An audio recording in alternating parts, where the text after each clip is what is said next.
सभी बच्चों को पीसीएम एजुकेशन चैनल में स्वागत है। आज हम लोग पढ़ेंगे इस वीडियो में थॉमसन का परमाणु मॉडल।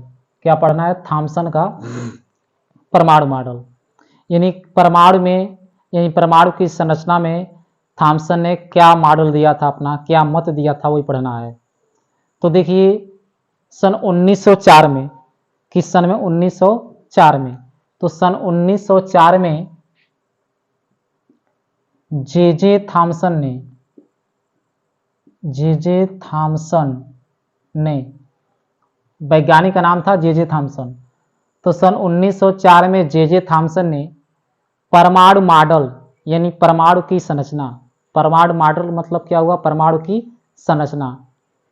तो सन 1904 में जे थॉमसन ने परमाणु मॉडल या परमाणु की संरचना में इलेक्ट्रॉनों और प्रोटॉनों की व्यवस्था को समझाने के लिए, इलेक्ट्रॉनों और प्रोटॉनों की व्यवस्था को समझाने के लिए एक मॉडल प्रस्तुत किया था। एक मॉडल प्रस्तुत किया जिसे कहा जाता है थॉमसन का परमाणु मॉडल। यानी सन 1904 में जे थॉमसन ने परमाणु मॉडल यानी परमाणु की संरचना में इलेक्ट्रॉनों और प्रोटॉनों की व्यवस्था को समझाने के लिए एक मॉडल प्रस्तुत किया जिसे कहा जाता है थॉमसन का परमाणु मॉडल। इसके अनुसार इसने क्या बताया? थॉमसन ने क्या बताया? थॉमसन ने यह बताया कि जो परमाणु होता है वह अति सूक्ष्म गोलाकार विद्युत उदासीन कण होता है। थॉमसन ने क्या बताया कि परमाणु जो होता है वह अति सूक्ष्म विद्युत उदासीन कण होता है जो धनावेशित और ऋणावेशित द्रव्यों से मिलकर बना होता है। थॉमसन ने क्या बताया कि परमाणु एक अति सूक्ष्म गोलाकार विद्युत उदासीन कण होता है जो धनावेशित और ऋण आवेशित द्रव्यों से मिलकर बना होता है। देखिए यहाँ पर जो इलेक्ट्रॉन है वो ऋणावेशित हो गए और जो धनावेशित द्रव्य है इसके बीच में है। तो क्या होता है कि धनावेशित द्रव्य और ऋणावेशित द्रव्यों से मिलकर बना होता है। तो थॉमसन ने बताया कि परमाणु एक विद्युत उदासीन परमाणु एक अति सूक्ष्म गोलाकार विद्युत उदासीन कण होता है जो धनावेशित और ऋण आवेशित द्रव्यों से मिलकर बना होता है। धनावेशित द्रव्य जो होते हैं, धनावेशित द्रव्य वह परमाणु में एक समान रूप से फैले होते हैं। धनावेशित द्रव्य परमाणु में एक समान रूप से फैले होते हैं तथा ऋण आवेशित द्रव्य जो होते हैं, ऋण आवेशित द्रव्य वह धनावेशित द्रव्यों के बीच में, धनावेशित द्रव्यों के बीच में तरबूज के बीजों की तरह धंसे रहते हैं। जैसे तरबूज में यानी खरबूजा में जैसे उसके बीज धंसे रहते हैं, उसी तरह से परमाणु में जो होते हैं ऋण आवेशित द्रव्य जो होते हैं वह उपस्थित होते हैं। जैसे तरबूज में तरबूज का बीज उपस्थित होता है, उसी तरह से ऋण आवेशित द्रव्य जो होता है वो परमाणु में उपस्थित रहता है। इसलिए इसे तरबूज मॉडल भी कहा जाता है। इसलिए इसे क्या बोला जाता है? तरबूज मॉडल। तो एक बार और समझिए कि थॉमसन का परमाणु मॉडल है क्या। सन 1904 में थॉमसन ने परमाणु मॉडल यानी परमाणु की संरचना में इलेक्ट्रॉनों और प्रोटॉनों की व्यवस्था को समझाने के लिए एक मॉडल प्रस्तुत किया, एक मॉडल दिया जिसे कहा जाता है थॉमसन का परमाणु मॉडल। इसके अनुसार इसने क्या कहा था कि परमाणु एक अति सूक्ष्म गोलाकार विद्युत उदासीन कण होता है जो धनावेशित और ऋण आवेशित द्रव्यों से मिलकर बना होता है, और जो धनावेशित द्रव्य होता है वह परमाणु में एक समान रूप से फैला होता है, और ऋण आवेशित द्रव्य जो होता है वह धनावेशित द्रव्य के बीच में, ऋण आवेशित द्रव्य धनावेशित द्रव्यों के बीच में तरबूज के बीजों की तरह से धंसे रहते हैं। इसलिए इसे तरबूज मॉडल भी कहा जाता है। तो थॉमसन के परमाणु मॉडल को हम लोग तरबूज मॉडल भी कहते हैं। क्यों? क्योंकि जो ऋण आवेशित द्रव्य होते हैं यानी जो इलेक्ट्रॉन होते हैं वह धनावेशित द्रव्य के बीच में तरबूज के बीजों की तरह क्या होते हैं? धंसे होते हैं। तो इसी बात को यहाँ पर लिखना है। तो जो समझाए हैं वही लिखना है। तो हम लिखेंगे हम लोग कि सन 1904 में जे थॉमसन ने सन 1904 में जे जे थॉमसन ने परमाणु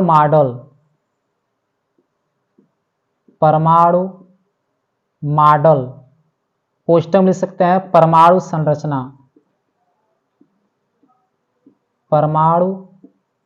संरचना में इलेक्ट्रॉनों और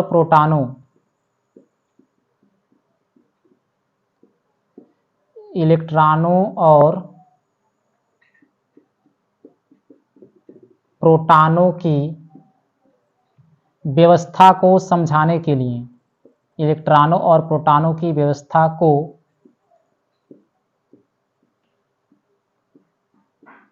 समझाने के लिए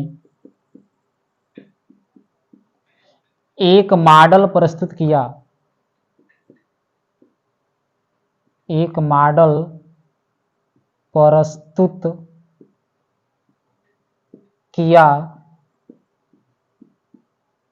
जिसे थॉमसन का परमाणु मॉडल कहते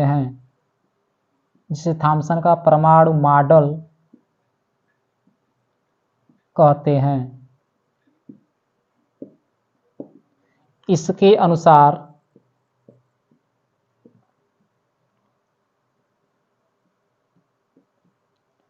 अब दूसरे लाइन से लिखना है इसके अनुसार। तो अभी इतने का स्क्रीनशॉट लीजिए, इसके बाद तुरंत अभी बता रहे हैं।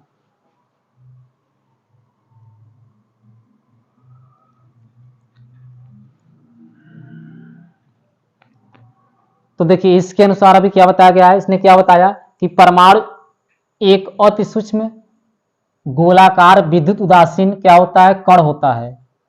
तो इसके अनुसार के बाद यही लिखना है, क्या लिखना है कि परमाणु एक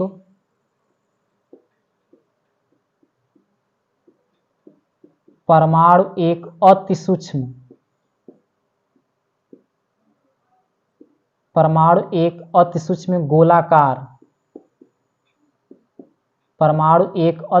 गोलाकार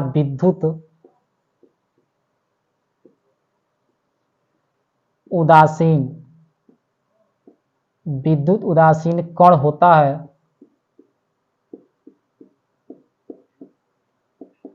जो धनावेशित और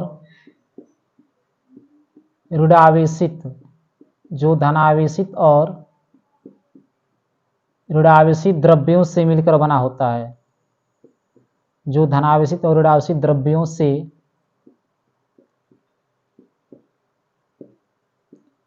मिलकर बना होता है। क्या लिखा है? जो धनावेशित और ऋणावेशित द्रव्यों से मिलकर बना होता है। धनावेशित द्रव्य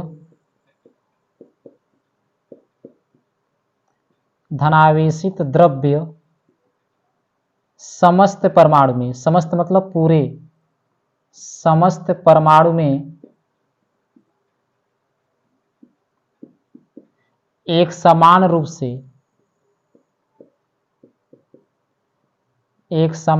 से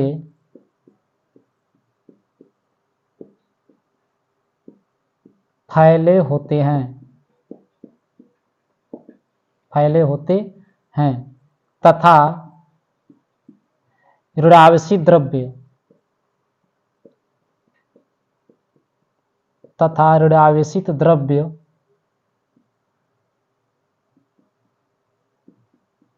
धनावेशित द्रव्य के बीच तरबूज के बीजों की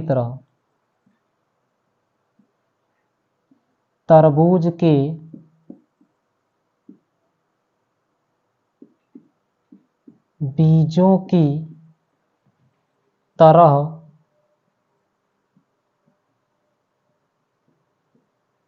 धंसे रहते हैं।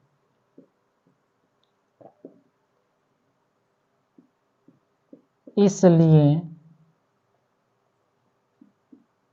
इसे तरबूज मॉडल भी कहते हैं, इसलिए इसे क्या बोला जाता है, तरबूज मॉडल भी कहते हैं।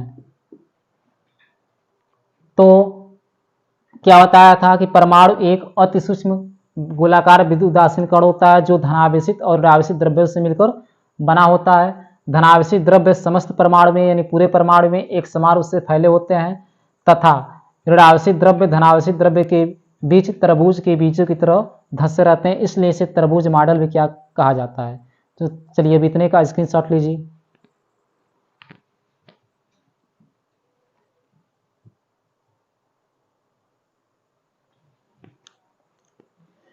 तो चलिए देखिए नेक्स्ट हेडिंग है, तो नेक्स्ट हेडिंग पढ़ना है हमको रदरफोर्ड का परमाणु मॉडल। रदरफोर्ड का परमाणु मॉडल यानी थॉमसन के परमाणु मॉडल के बाद रदरफोर्ड का परमाणु मॉडल आया। तो रदरफोर्ड एक वैज्ञानिक है जिस तो इसने 1911 में रदरफोर्ड ने 1911 में परमाणु संरचना को समझाने के लिए एक मॉडल दिया जिसे कहा जाता है रदरफोर्ड का परमाणु मॉडल। सन 1911 में रदरफोर्ड ने परमाणु संरचना को समझाने के लिए एक मॉडल दिया जिसे कहा जाता है रदरफोर्ड का परमाणु मॉडल। यानी इसके अनुसार इसने क्या बताया कि जो परमाणु होता है वह दो भागों से मिलकर बना होता है। रदरफोर्ड ने क्या बताया कि परमाणु कितने भागों से बना होता है, दो भागों से। पहला भाग होता है नाभिक और दूसरा भाग होगा नाभिक के बाहर का वह क्षेत्र जहाँ इलेक्ट्रॉन रहते हैं। तो मान लीजिए यह नाभिक हो गया, परमाणु में यह नाभिक हो गया और नाभिक के बाहर का वह विशाल क्षेत्र हो गया। अब इस विशाल क्षेत्र में क्या होते हैं, इलेक्ट्रॉन होते हैं। कौन बताया, रदरफोर्ड ने बताया। तो रदरफोर्ड ने बताया कि परमाणु दो भागों से मिलकर बना होता है, पहला नाभिक, दूसरा नाभिक के चारों ओर का वह विशाल क्षेत्र जिसमें इलेक्ट्रॉन रहते हैं। तो रदरफोर्ड ने बताया कि परमाणु दो ही भागों से बना होता है, एक नाभिक से और दूसरा नाभिक के बाहर चारों ओर विशाल क्षेत्र जिसमें इलेक्ट्रॉन रहते हैं। तो कौन बताया, रदरफोर्ड ने बताया था। कब बताया था, 1911 में। फिर रदरफोर्ड ने यह बताया कि परमाणु में क्या बताया कि परमाणु में नाभिक के चारों तरफ बहुत सी वृत्तीय कक्षाएं होती है। मान लीजिए परमाणु है, इस नाभिक में नाभिक के चारों तरफ क्या होती है, बहुत सी वृत्तीय कक्षाएं होती है जिसमें इलेक्ट्रॉन क्या करता है, चक्कर लगाता रहता है। तो पहला बात समझिए फिर से, रदरफोर्ड ने बताया कि परमाणु दो भागों से बना है, नाभिक से और नाभिक के बाहर का वह विशाल क्षेत्र जिसमें इलेक्ट्रॉन रहते हैं। फिर इसने यह बताया कि परमाणु में इस नाभिक के चारों तरफ बहुत सी वृत्तीय कक्षाएं होती है और इन्हीं वृत्तीय कक्षाओं में इलेक्ट्रॉन क्या करते हैं, चक्कर लगाते हैं। कौन बताया, रदरफोर्ड ने बताया। फिर रदरफोर्ड ने यह बताया कि परमाणु में इलेक्ट्रॉन और प्रोटॉन नाभिक के अंदर होते हैं। परमाणु में इलेक्ट्रॉन और प्रोटॉन कहाँ होते हैं, नाभिक के अंदर होते हैं तथा इलेक्ट्रॉन जो होते हैं वह नाभिक के चारों ओर वृत्तीय कक्षा में गति करते हैं। और मान लीजिए नाभिक से बाहरी कक्षा की दूरी त्रिज्या r है, नाभिक से बाहरी कक्षा की त्रिज्या क्या है, r है। यहां पर यह क्या है, तो यह है नाभिक। और यहां पर मान लीजिए कोई इलेक्ट्रॉन है, क्या है, कोई इलेक्ट्रॉन, और जो इलेक्ट्रॉन है वह v वेग से गति कर रहा है। इलेक्ट्रॉन कितने वेग से गति कर रहा है, v वेग से। तो रदरफोर्ड ने यह बताया कि वृत्तीय गति करते हुए इलेक्ट्रॉन पर, यानी जब इलेक्ट्रॉन नाभिक के चारों ओर गति करता है तो उस पर दो बल कार्य करता है। जब रदरफोर्ड ने बताया कि जब इलेक्ट्रॉन नाभिक के चारों ओर वृत्तीय गति करता है तो इलेक्ट्रॉन पर कितने बल कार्य करता है, दो बल। देखिए, एक बल कार्य करता है ऊपर, एक बल इलेक्ट्रॉन पर दो बल कार्य करेगा। एक ऊपर बल कार्य करता है जिसे कहा जाता है अपकेंद्र बल, जो ऊपर बल कार्य किया ऊपर जो बल लगता है उसे कहा जाता है अपकेंद्र बल, अपकेंद्र बल। और एक बल इस इलेक्ट्रॉन के नीचे लगता है, कहाँ लगता है, इलेक्ट्रॉन के नीचे बल लगता है जिसे कहा जाता है अभिकेंद्र बल। क्या कहा जाता है? अभिकेंद्र बल। तो जब भी इलेक्ट्रॉन नाभिक के चारों ओर चक्कर लगाता है तो इलेक्ट्रॉन पर दो बल कार्य करेगा। एक अभिकेंद्र बल, उसको ऊपर खींच रहा है, अपकेंद्र बल ऊपर खींच रहा है, एक अभिकेंद्र बल उसको नीचे खींच रहा है। तो बताइए, एक व्यक्ति है, किसी एक व्यक्ति को समान ताकत से कोई ऊपर खींचे और एक व्यक्ति नीचे खींचे, तो यह बीच में रहेगा, ना तो ये ऊपर जाएगा ना तो ये नीचे जाएगा, क्योंकि जितना ताकत से ऊपर कोई व्यक्ति खींच रहा है उतना ही ताकत से एक नीचे व्यक्ति खींच रहा है। मान लीजिए कोई वस्तु है, अगर किसी वस्तु को कोई ऊपर से पकड़ कर खींच रहा है और एक लोग नीचे से पकड़ खींच रहे हैं, समान ताकत से खींच रहे हैं, तो कहाँ जाएगा? ना तो ऊपर जाएगा ना तो नीचे जाएगा, ये अपने स्थान पर बना रहेगा। यही रीजन होता है कि इलेक्ट्रॉन गति करते हुए नाभिक में नहीं गिरता है। क्यों नहीं गिरता है? क्योंकि इस पर एक बल लग रहा है अपकेंद्र बल ऊपर की तरफ, और एक क्या बल लग रहा है? अभिकेंद्र बल नीचे की तरफ बल लग रहा है। दोनों बलों का मान बराबर होने के कारण इलेक्ट्रॉन ना तो ऊपर जा पाता है ना तो नीचे आ पाता है, और अपने ही आराम से अपने ही कक्षा में वृत्तीय गति क्या करता है? करता रहता है।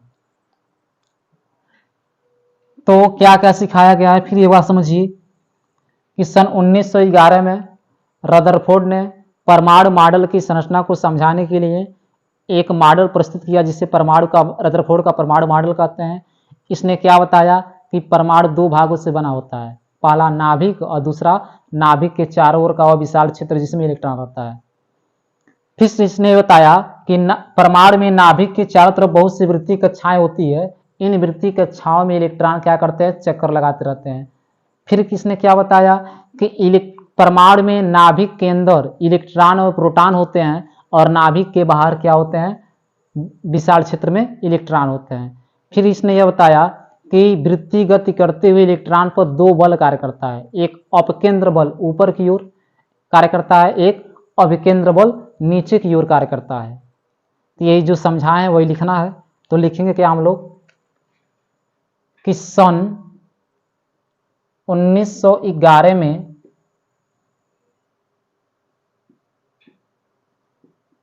रदरफोर्ड ने परमाणु संरचना को समझाने के लिए एक मॉडल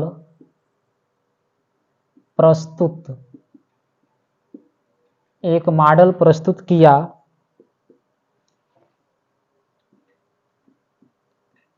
जिसे रदरफोर्ड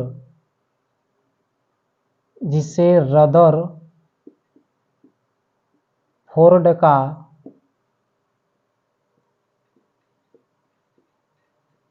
परमाणु मॉडल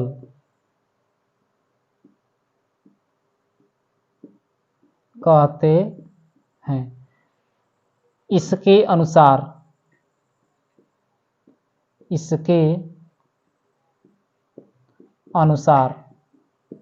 तो अभी इतने का स्क्रीनशॉट लीजिए।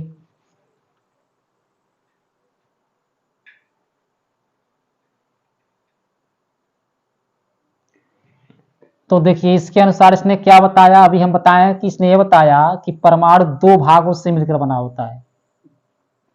तो फर्स्ट पॉइंट इसमें लिखेंगे, परमाणु दो भागों से मिलकर बना होता है। रदरफोर्ड ने क्या बताया कि परमाणु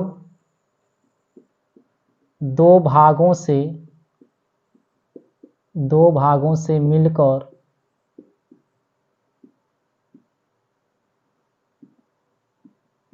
बना होता है।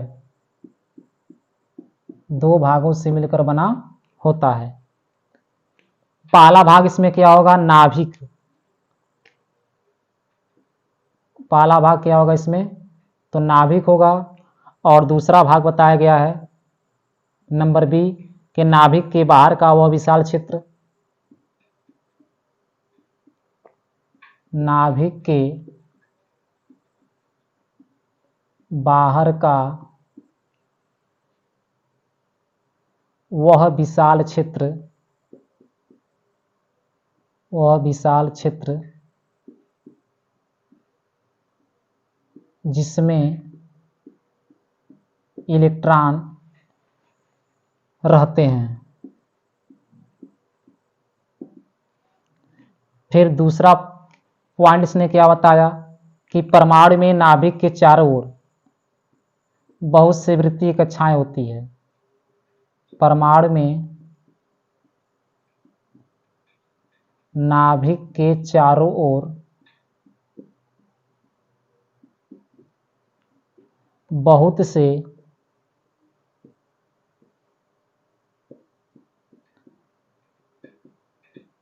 वृत्तीय कक्षाएं होती है जिसमें इलेक्ट्रॉन चक्कर लगाते रहते हैं। फिर तीसरा पॉइंट इसने क्या बताया कि परमाणु में प्रोटॉन और न्यूट्रॉन, परमाणु में प्रोटॉन और न्यूट्रॉन नाभिक के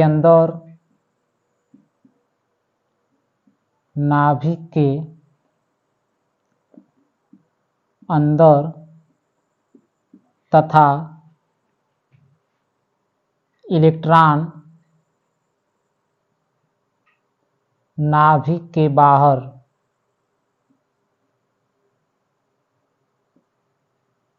रहते हैं। तो चलिए अब इतने का स्क्रीनशॉट लीजिए।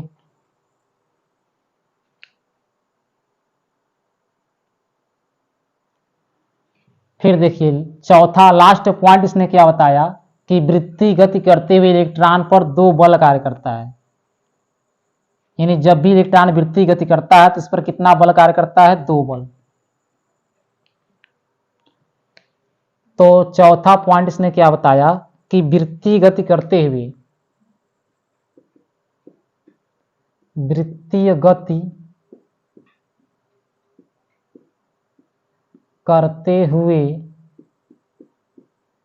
इलेक्ट्रॉन पर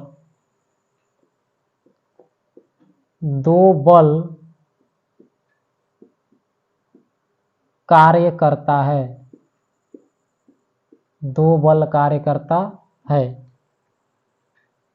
पहला बल क्या कार्य करेगा तो ये बताया गया है, देखिए ऊपर की तरफ अपकेंद्र बल।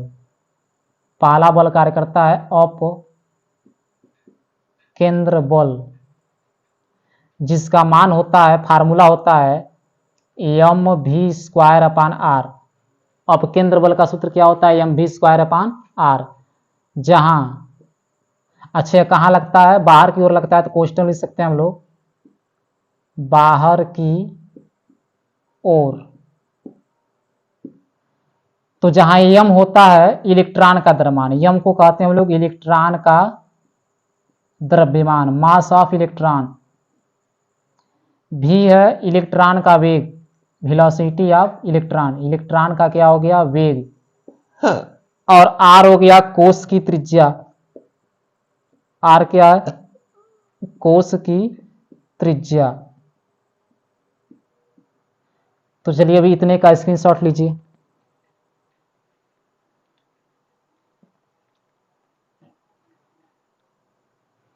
तो देखिए, तो पहला बल अपकेंद्र बल हो गया ऊपर की ओर, और देखिए दूसरा बल इसमें कार्य करता है नंबर बी, अभिकेंद्र बल। कौन सा बल कार्य करेगा? अभिकेंद्र बल।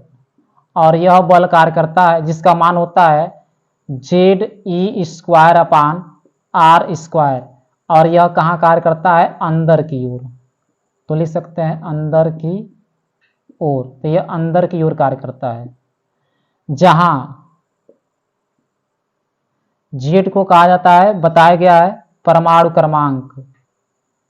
Z क्या है? परमाणु क्रमांक है। E है इलेक्ट्रॉन पर आवेश, इलेक्ट्रॉन पर आवेश, ई को कहते हैं इलेक्ट्रॉन पर आवेश। आर तो भी बताया गया है कोश की त्रिज्या या कक्षा की त्रिज्या है।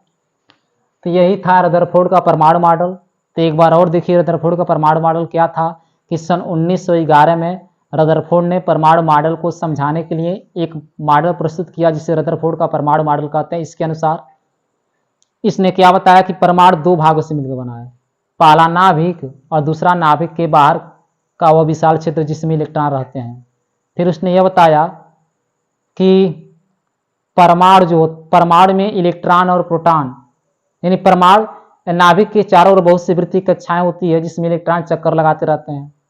फिर इसने यह बताया कि परमाणु में प्रोटॉन और न्यूट्रॉन नाभिक के अंदर और इलेक्ट्रॉन नाभिक के बाहर रहते हैं।